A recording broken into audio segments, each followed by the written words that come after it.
복음 5장 43절에서 48페이지 제가 읽도록 하겠습니다. 또에 너의 이웃을 사랑하고 너의 원수를 미워하라 하였다는 것을 너희가 들었으나 나는 너희에게 이르노니 너희 원수를 사랑하며 너희를 박해하는 자를 위하여 기도하라.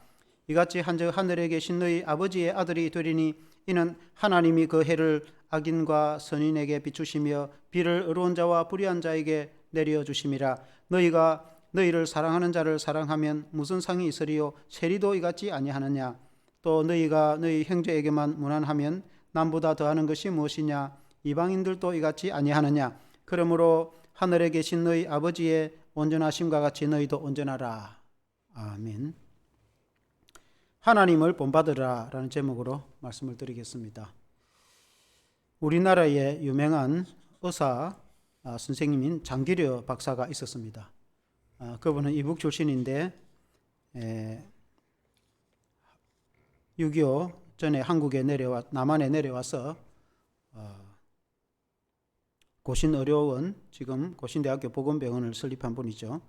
그때 당시에 6.25의 피난민들을 치료해주고 그렇게 해서 고신의료원이 이제 시작이 되었습니다. 한국의 수바이처라고 불리울 만큼 아주 위대한 그런 의사였습니다. 그가 해방 전에 평양에서 외과 의사 조수 시절에 그런 일이 있었다고 합니다. 한 친구 의사가 소독한 거즈를 가지고 코를 풀었다는 것입니다. 그 시대에 종이가 많지도 않고 그렇게 했는데 그 일본인 간호사가 그것을 보고 간호원이 아이고 더러워라고 이제 그렇게 핀찬을 줬는데 장기려 박사님이 듣기로는 조선 사람은 너무나 불결하고 야만인 같다는 그런 이제 마음이 들어서 아주 괘씸한 생각이 들었다는 것입니다. 아마 이제 그때 당시에 일본 사람들이 한국 조선 사람들을 아주 무시하고 천시하던 시대였지 않습니까? 그러니까 그런 것들이 다 쌓여서 그 일본인 간호사를 어떻게 하면 혼내줄까 이렇게 보복을 할까 그런 기회를 찾고 있었다는 것입니다. 그런 어느 날에 이제 간호사가 그 병실에 가운을 이렇게 시트를 이제 떨어진 것을 꺼매고 있을 때에 이 장기려 박사님이 의사가 그 병 치료에 방해가 된다고 시트를 그대로 펴놔라고 그렇게 이제 말했습니다. 그러나 이제 이 간호사는 그것을 꺼매던 걸 마저 꺼매려고 하고 있고 그대로 펴놔라고 말을 하고 이렇게 다툼이 일어나서 이 장기려 박사님이 화가 나서 그 간호사의 뺨을 때렸다고 합니다. 그때는 위계 질서가 아주 뚜렷한 그런 이제 시대가 아니겠습니까? 때리고 나서 보니까 그 마음이 얼마나 아프고 또 얼굴이 달아올라서 내가 실수를 했구나 이렇게 생각하고 내가 왜 이랬지 참 그런 마음이 들어서 병실 밖으로 나가서 아주 후회를 하고 그리고 선배 이제 교수님에게 찾아가서 자초지종을 이야기하니까 그 교수님이 참 이 여린 그 마음 아파하는 그 후배 의사를 달래고 인간의 불완전한 감정에 대해서 이야기를 하고 그렇게 했다는 것입니다. 그리고 이제 그 간호사에게 찾아가서 간절히 잘못했다고 사과하고 나를 용서해 주시오. 정말 미안하다고 사과를 했다는 것입니다. 그 간호사는 또 왜인지 모르겠지만은 장질부사라는 병이 들어서 또 시름시름 앓다가 얼마 가지를 않고 그 여인이 죽었다는 것입니다. 그래서 장기려 박사님은 마치 자신에게도 그 죽임이 책임이 있는 양 얼마나 마음이 아픈지 오랫동안 괴로워했다고 하는데 그 장 박사님이 생각하기를 다시는 사람을 미워하지 않고 오히려 다른 사람을 사랑하고 섬기는 마음으로 살겠다고 결심을 했다는 것입니다. 그래서 그 박사님이 젊은 시절에 잘못했던 행동을 후회하고 그리고 뉘우치고 또 이제 사람을 사랑하고 그리고 희생하고 봉사하는 그런 의사가 되는데 후대에 아주 위대한 그런 의사 선생님이 되었다. 이런 이제 이야기입니다. 오늘 성경에도 보면은 예수님이 너희가 악한 자를 대적하지도 말고 심지어 원수도 사랑하고 이웃을 사랑할 뿐만 아니라 원수까지도 사랑하라는 말씀으로 우리들에게 교훈을 주셨는데, 이 말씀으로 은혜를 받기를 원합니다. 주님이 주시는 교훈은, 첫째는 악한 자를 대적하지 말라. 주님이 먼저 그렇게 말씀했습니다. 예수님이 마태복음 5장 38절에 오늘 그 말씀에 보면은 또 눈은 눈으로 이는 이로 갚아라 하였다는 것을 너희가 들었으나, 그렇게 말씀을 시작합니다. 이 말씀은 구약 성경에 눈은 눈으로 이는 이로, 그렇게 출애굽기 21장 24절에 그렇게 말씀했고, 또 레위기 24장 20절에는 상처에는 상처로 눈에는 눈으로 이에는 이로 갚을지라. 남에게 상해를 입힌 그대로 그에게 그렇게 할 것이며 라고 해서 이것을 동해보복법이라 이렇게 말합니다. 이 동해보복법을 구약에 말씀하신 것은 죄를 지으면은 반드시 심판과 죄의 대가가 있다는 것을 가르쳐 주기 위한 것입니다. 그리고 동해보복법은 해당한 죄에 대한 정당한 대가를 치러야지 과도한 그런 이렇게 심판을 처형을 하거나 그렇게 하면 안 된다. 사람을 좀 폭행을 했는데 사형을 시키면 안 되는 거죠. 그와 같이 정당한 이 대가를 치르도록 하기 위한 것입니다. 그것을 이제 사람들이 악용을 해서 이해를 잘 못해서 꼭 보복을 해야 된다는 것으로 이해를 하고 있으나, 실제로 하나님의 뜻은 그렇지 않다. 하나님의 뜻은 죄는 반드시 심판과 대가가 있기 때문에 죄를 범하지 말라고 하나님이 가르쳐 주신 것이라고 믿습니다. 그런데 예수님은 여기서 마태복음 5장 39절에 교훈하기를 나는 너희에게 이르노니, 주님 말씀하시죠. 악한 자를 대적하지 말라. 누구든지 너의 오른뺨을 치거든 왼편도 돌려대며 라고 말했습니다. 주님은 악한 자를 대적하지 말고, 주님은 그 율법의 정신을 가르치신 그 온전한 속 뜻을 가르치고 이해하게 하시는 분이 우리 주님이신 줄로 믿습니다. 그래서 보복하거나 원수를 갚으려고 하지 말고 오히려 더 나아가서 적극적으로 이렇게 선으로 악한 자를 이기며 대하라, 그렇게 말씀하고 있습니다. 사실 이제 우리 예수님이 너의 오른뺨을 때리거든 왼뺨도 돌려대며 라고 하는 그 말씀을 실천하기가 쉽지가 않습니다. 우리가 다 아는 말씀이지만은 우리가 이 말씀을 따라 산다는 것이 쉽지가 않습니다. 믿음대로 충성과 헌신을 다하라, 또 여러 가지 또 구제하고 선교하라, 우리 그런 말씀을 우리가 다 잘 실천하지만은 잘 실천이 안 되는 게 너의 원수까지도 사랑하고 악한 자를 대적하지 말고, 그렇게 주님이 가르치신 이 교훈, 아마 제가 볼 때는 거의 유일하게 지키기가 힘든 그런 쉽지 않은 그런 말씀이 아닌가라고 할 정도로, 우리 기독교인들이 오늘 현대 교인들도 다른 것은 다 말씀으로 지키는데 서로 용서하고 또 사랑하고 심지어 좀 악한 자들도 더 이해하고 사랑으로 다가가는 그런 오른뺨을 때리면 왼뺨을 돌려댈 수 있는 이 그리스도 정신, 그리스도인의 정신, 이것이 쉽지가 않은데 왜 어떻게 해서 이렇게 될 수 있겠는가?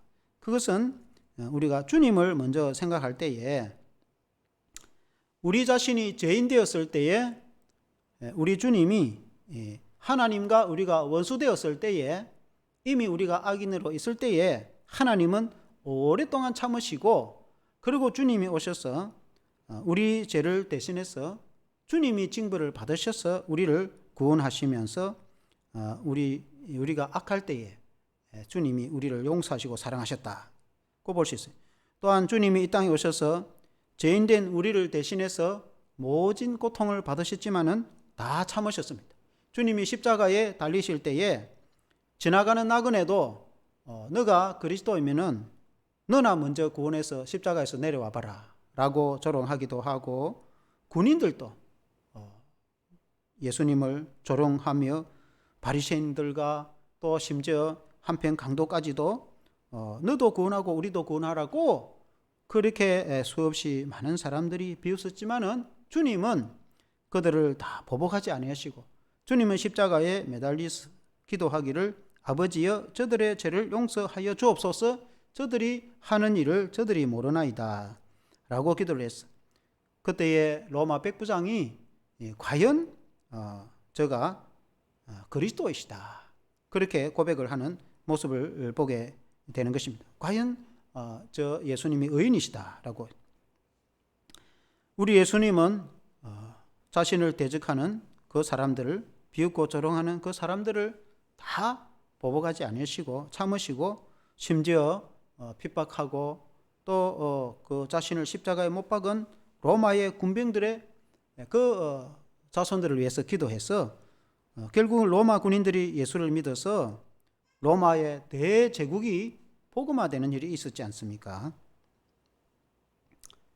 그래서 우리가 주님을 생각해야 된다는 거예요.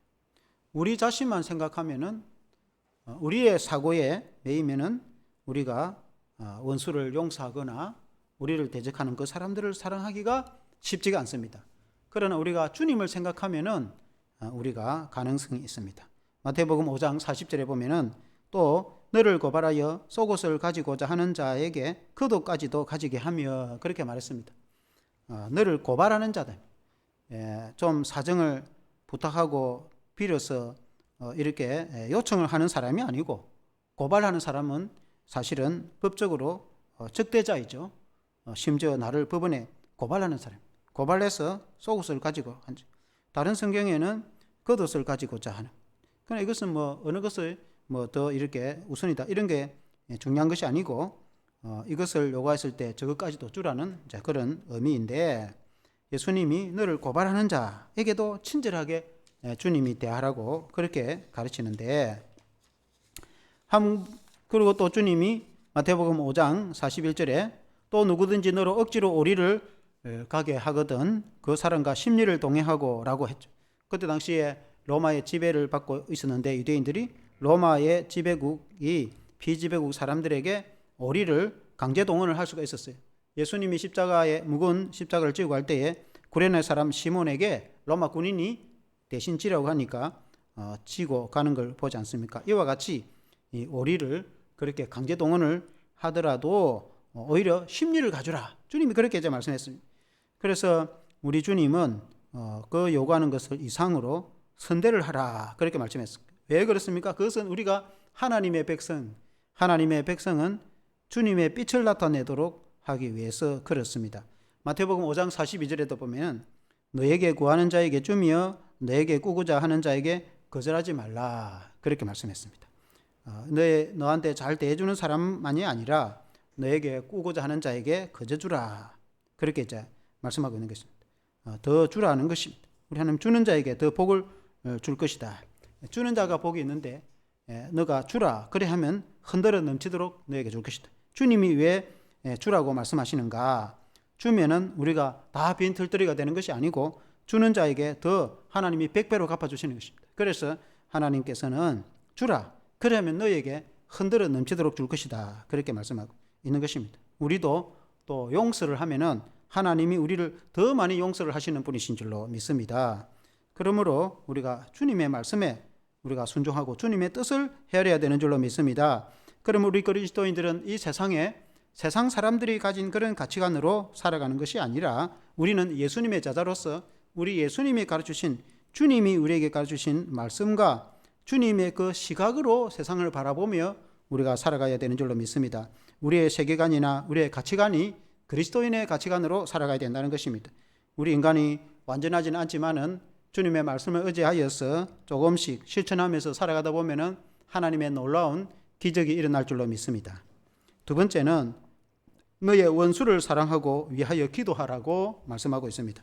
오늘 읽은 마태복음 5장 43절에 보면은 너의 이웃을 사랑하고 너의 원수를 미워하라 하였다는 것을 너희가 들었으나, 이렇게 이 말씀은 레위기 19장 18절에도 보면은 원수를 갚지 말며 동포를 원망하지 말며 너의 이웃을 사랑하기를 너의 자신같이 사랑하라. 나는 여호와니라.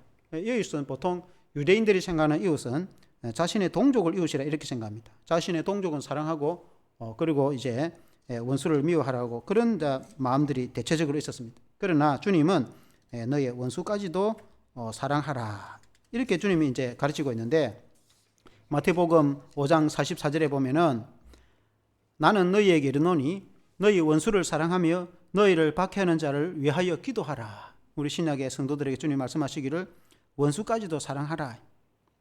당시에 유대인들에게 있어서의 최고의 원수는 로마인들이 아닌가.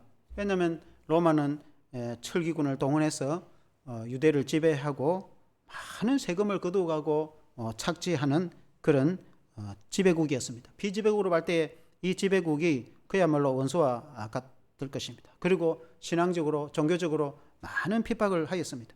그러나 주님은 오히려 그들을 위하여 기도하라고 말씀했습니다.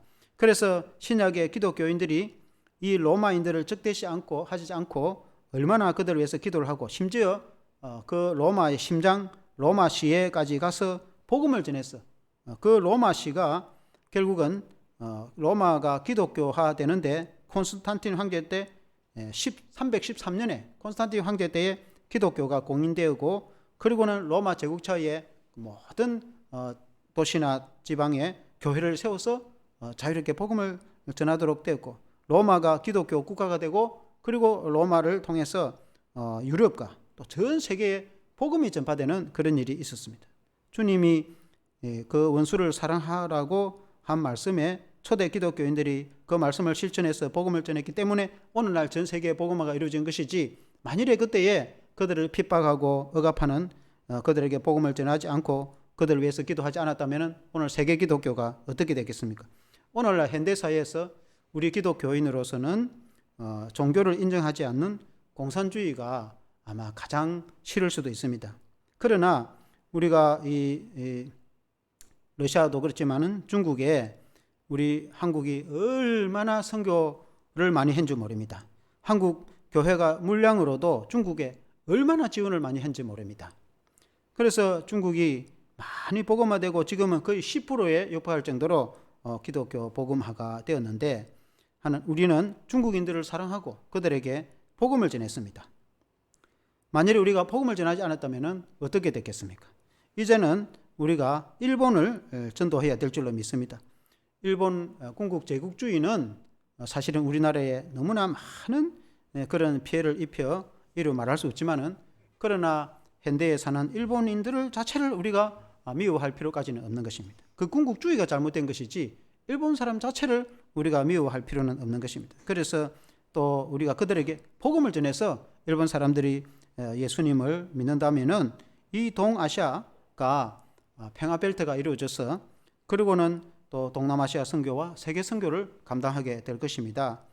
우리나라가 북방 선교를 많이 했지만은 그러나 일본에 대한 감정이 좋지 않아서 남방 선교를 너무 많이 안 해서 특히 일본에는 너무 기독교가 저조한 그런 상태라 1% 정도밖에 안 되는 그런 저조한 상태라 볼 수 있습니다. 그럼 앞으로는 일본에 더 선교를 많이 해서 그리고 이제 우리 주변의 나라들이 복음화되어서 복음 안에서 하나님의 자녀로서 신뢰를 할 수 있는 국가들이 된다면은 더 평화로운 나라로 발전하게 될 것입니다. 그러므로 우리가 공산권이나 또 나아가서 이슬람권도 마찬가지로 복음을 전해서 하나님의 사랑으로 그 국민들을 살려야 될 줄로 믿습니다. 물론 이제 원수를 사랑한다고 해서 우리가 국가적인 전쟁이 나면은 대한민국 국민으로서 우리가 당연히 이 국가를 지켜야 되겠죠. 이렇게 여호와의 정처럼 총도 들지 않고 원수를 사랑한다고 해서 총도 들지도 않고 전쟁하지 않으면 그 나라는 어떻게 살겠습니까? 전쟁하고는 다른 것이죠. 그러나 주님이 말씀하신 것은 복음적인 측면에서 그 원수까지도 사랑하는 그런 마음으로 나아가야 된다고 말씀하고 있는 것입니다. 오히려 우리를 핍박하는 그들을 위해서 기도하고 그들에게 복음을 전해서 그 사람들이 예수를 믿는다면 하나님의 자녀로 구원을 받게 될 것이고 화평케 될 것입니다. 주님의 말씀은 우리의 삶과 신앙에서 하나님의 자녀된 자로서 우리가 주님이 갖추신 가치관으로 살아갈 것을 우리에게 말씀하고 있는 것입니다. 마태복음 5장 45절에 보면은 인간이 이같이 한즉 하늘에 계신 너희 아버지의 아들이 되리니 이는 하나님이 그 해를 악인과 선인에게 비추시며 비를 의로운 자와 불의한 자에게 내려주심이라 그렇게 말씀했습니다. 하나님이 왜 그렇게 되는지 말씀을 구체적으로 잘 설명하고 있습니다. 왜냐하면 하나님은 햇빛을 내릴 때에 선인이나 악인에게 다 비를 내려주신다. 하나님은 비를 내려주실 때에 어려운 자나 불의한 자나 다 비를 같이 내려주신다. 오늘날 착한 사람 눈에는 비가 내리고 나쁜 사람 눈에는 비가 안 내리고 교회 다니는 사람 밭에는 햇빛이 비추고 교회 안 다니는 사람 밭에는 햇빛이 안 비추고 그렇게 하겠습니까? 하나님 그렇게 하지 않습니다. 하나님은 똑같이 햇빛을 비추고 하나님은 똑같이 비를 내리신다. 그래서 하나님은 온전하신 분이시다. 그래서 하나님이 온전한 것처럼 너희도 온전하라. 그런 제 말씀인 것이죠. 하나님을 본받으라. 하나님이 그렇게 하신 것처럼 하나님의 자녀된 우리가 당연히 우리가 하나님을 본받아야 된다는 것입니다. 마태복음 5장 46절에 보면은 너희가 너희를 사랑하는 자를 사랑하면 무슨 상이 있으리요?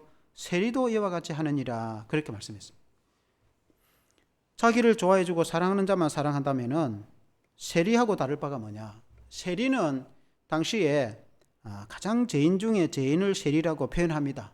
세리는 당시에 세금을 거두는 사람입니다. 오늘처럼 다르죠. 그때는 로마 지배하에 있었기 때문에 이스라엘 사람들 가운데에서 그 백성들의 그 사람들을 착취하고 세금을 과다하게 거두어서 또 많이 남겨 묻고 그리고 그걸 로마 지배국인 이민족인 로마에다 바치니까 우리나라 치면은 일제시대 친일파와 같은 것이 백성들을 착취하고 그 친일하는 순사와 같은 그런 이제 그런 사람들을 당시에 세리였습니다. 그래서 유대인들이 생각할 때 세리들은 죄인 중에 죄인인데 창기와 같은 정도로 죄인으로 취급을 했습니다. 몸을 파는 창기와 같은 수준으로 죄인으로 취급했단 말입니다.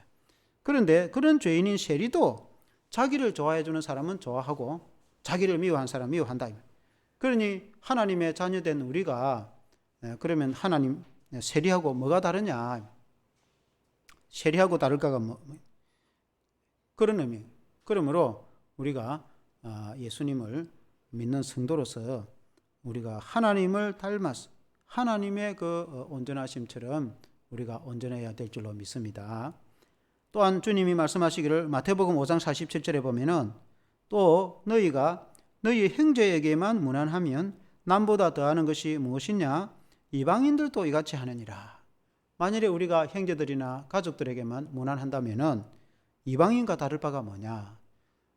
예수도 안 믿는 이방인들도 물론 그때 당시에는 이제 유대인이 아닌 이스라엘이 아닌 다른 이방인들을 의미하지만 오늘날은 기독교인 아닌 다른 불신자들이라고 볼 수 있습니다.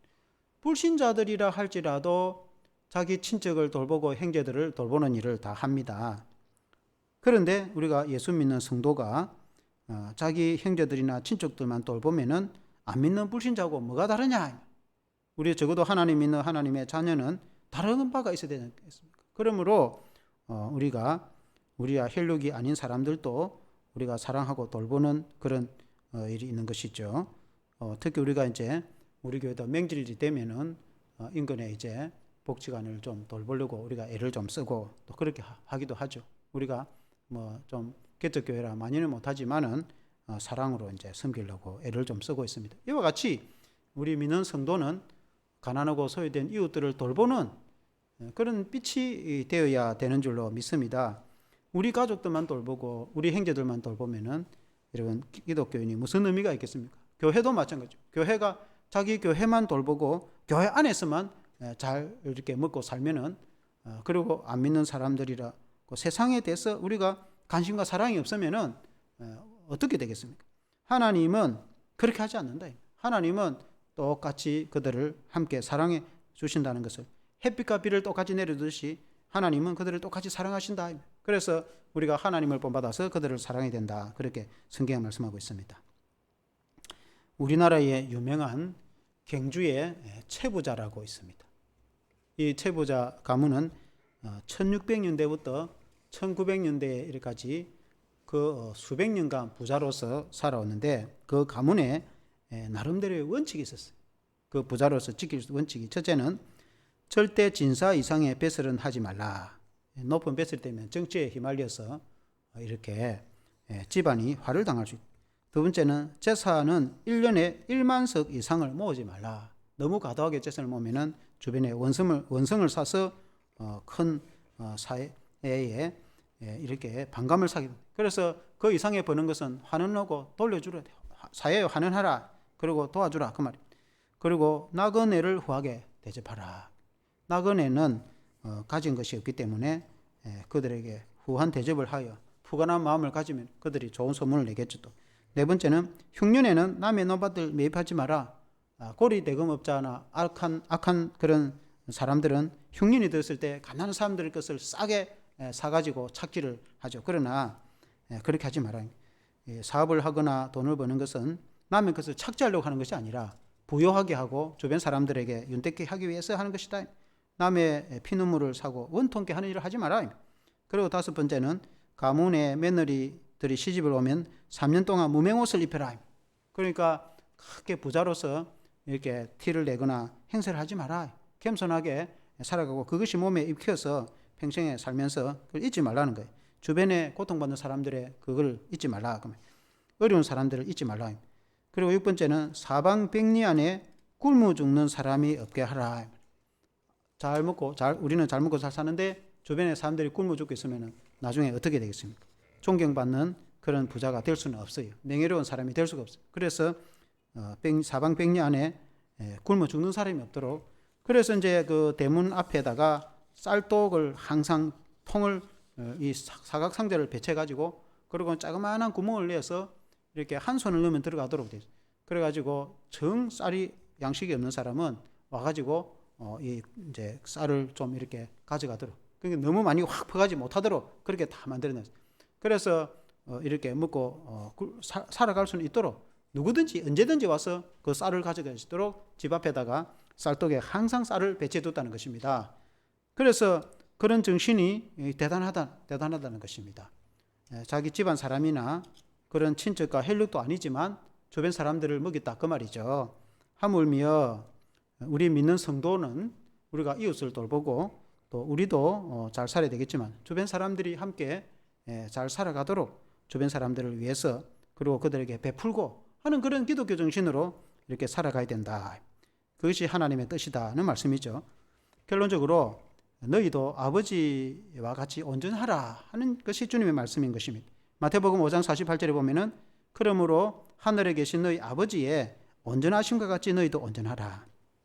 하나님이 온전한 분입니다. 하나님은 사람을 차별하지 않고, 하나님은 사람을 구별하지 않고, 하나님은 다 사랑한다 이 말입니다. 물론 하나님의 자녀된 우리는 더욱 사랑하겠지만은 하나님은 이 세상에 있는 사람들을 다 사랑하신다 그 말이죠. 그래서 하나님은 온전하신 분이다. 이 말이 헬라어로 텔레오스라는 말이고 히브리어로는 탐밈이라는 말입니다. 이게 온전하다, 완전하다 그 말입니다.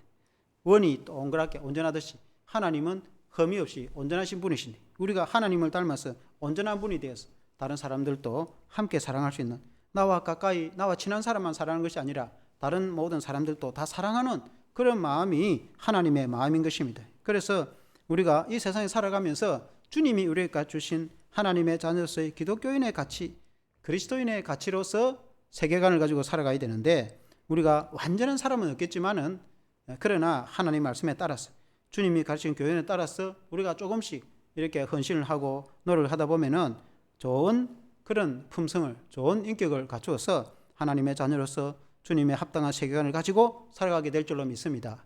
주님의 이름으로 축원합니다. 기도하겠습니다.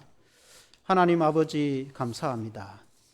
우리 주님이 오늘 가르치신 말씀은 하나님이 온전한 신 같이 너희도 온전하라고 말씀하고 있습니다. 우리 인간은 이기적으로 자기를 좋아하는 사람이나 좋은 관계에 있는 사람들을 우리가 선으로 대하고 또 다른 사람들을 대적하는 그런 일들이 있습니다. 그러나 주님은 너희 원수까지도 사랑하고 또 모든 사람들에게 공평하게 대하는 그런 말씀을 우리에게 가르쳐 주셨습니다. 우리가 인간적으로 생각하면 도저히 그렇게 될 수 없는 것이 우리 인간의 성품입니다. 그러나 우리가 주님을 생각하면 주님은 하나님과 원수됐던 우리들을 오래 참으시고 이 땅에 오셔서 오랫동안 참으시고, 주님은 또한 우리를 구원하시고 우리의 모든 죄를 용서해 주셨습니다. 또한 주님이 십자가에 달리실 때도 그 모진 고통을 받으시면서도 다른 사람을 저주하지 아니하시고 오히려 그들을 위해서 기도함으로 그들이 그때는 몰랐지만 그러나 세월이 지나서 또 그 민족과 자손들이 예수님을 믿어서 하나님의 자녀가 되고 구원을 얻는 것을 보게 되지는 것입니다. 그러므로 우리 기독교인의 신앙은 하나님 우리가 다 원수를 갚고 보복하는 것이 아니라 우리가 주님의 그 마음을 본받아서 주님이 오랫동안 참으신 같이 우리가 또 참고, 또 주님이 인내하고 또 다른 사람을 위하여 기도한 것처럼 우리도 기도하고 또 다른 사람들을 사랑하고 축복한 것처럼 우리도 다른 사람을 축복하고 기도하는 그런 성도의 신앙으로 살아가도록 도와주시길 원합니다. 우리가 예수님을 생각하면은 이 모든 것을 감당할 수가 있는 것입니다. 또한 주님이 우리에게 베푸르신 은혜와 사랑을 생각하면은 우리가 이 모든 것을 감당할 수 있는 것입니다. 그러므로 우리가 하나님의 그 놀라우신 사랑, 우리가 하나님께 받은 그 크신 은혜와 사랑을 기억하여서 우리도 다른 사람에게 사랑으로 대할 수 있는 믿음이 되게 하여 주시옵소서. 예수님 이름으로 기도합니다. 아멘.